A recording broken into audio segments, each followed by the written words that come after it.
Coalition starts with Peter Schiff. Peter, more than a third, perhaps almost half of the children born in the United States now are born outside marriage and are growing up in single-parent households. Fatherlessness correlates overwhelmingly with all the worst antisocial behavior and disadvantages for children. Does government policy encourage this trend, and should government policy discourage it in some way? Well, absolutely. The number of children that grow up in fatherless homes is a direct consequence of a failure of the social welfare state. I mean, no more where are the statistics more striking than if you compare minorities to majority.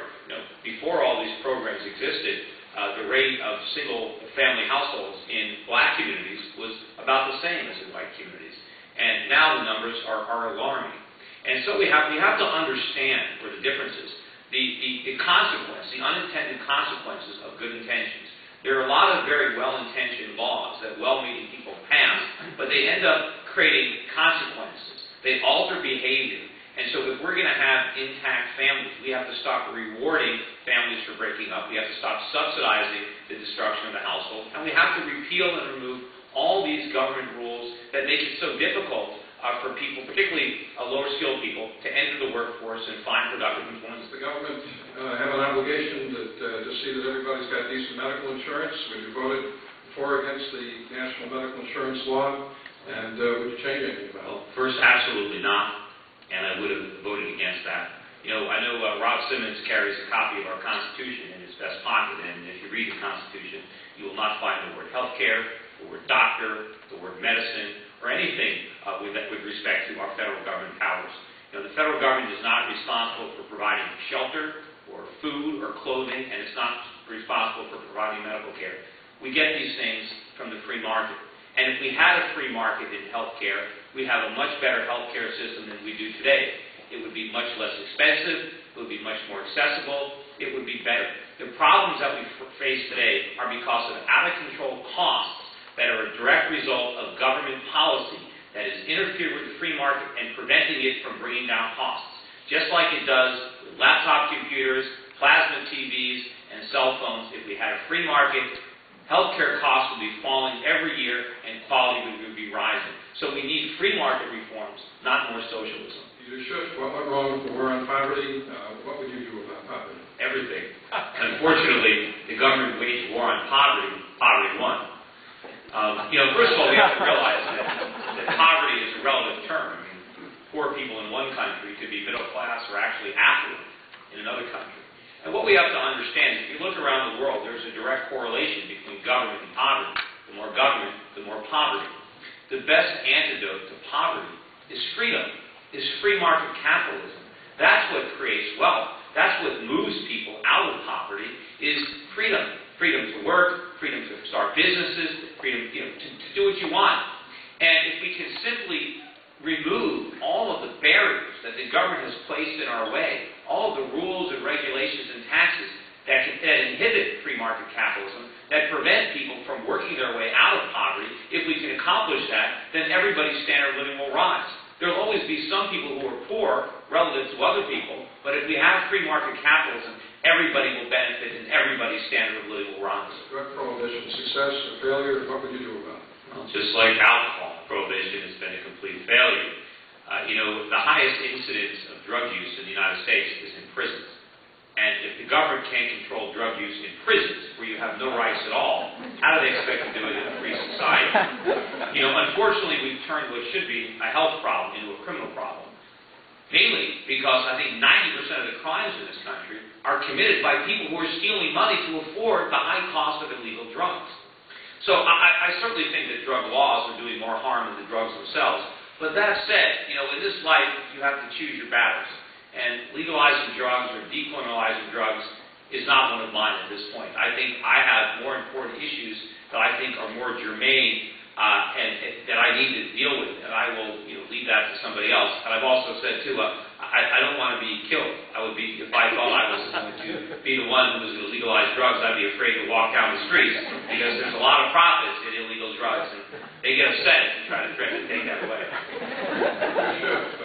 The Supreme Court's Second Amendment decision and federal gun policy. Every once in a while, the court gets it right.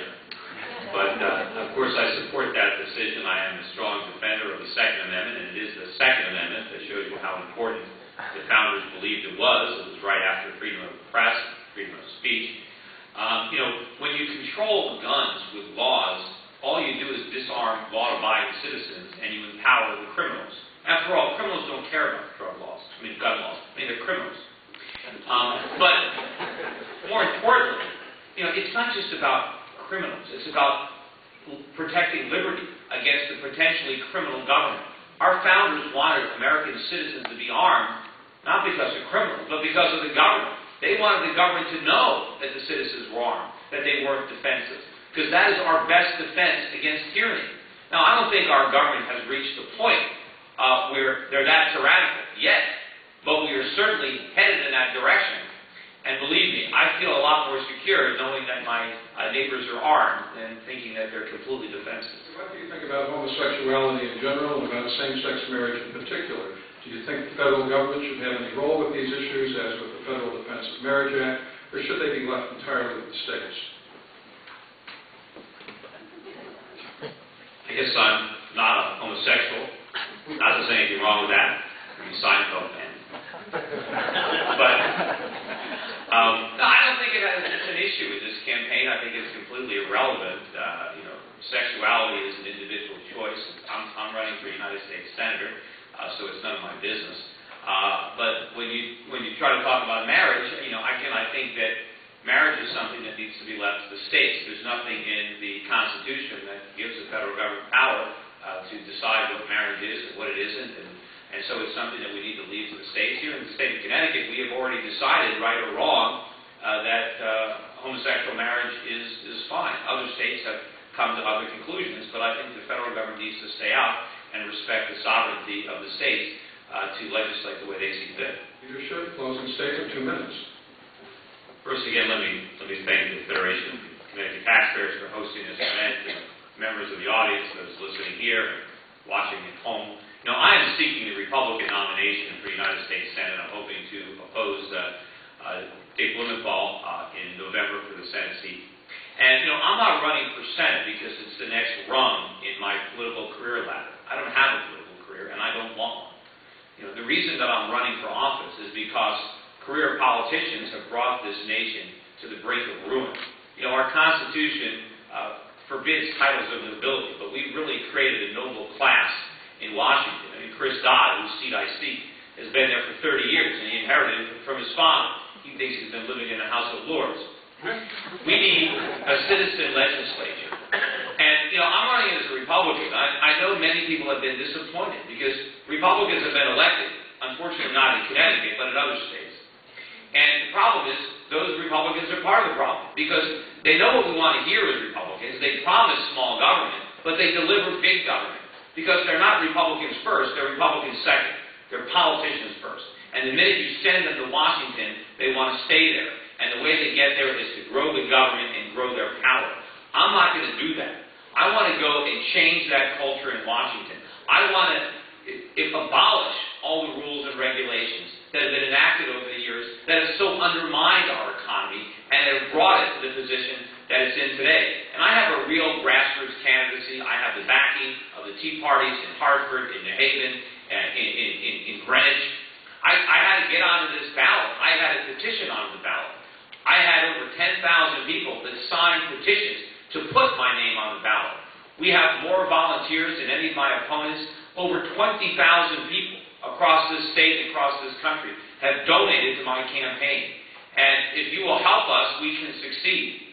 And, if you want to learn more about my campaign, my website is schiffforsenate.com. That's SCHIFF for Senate.com. Thank you, everybody.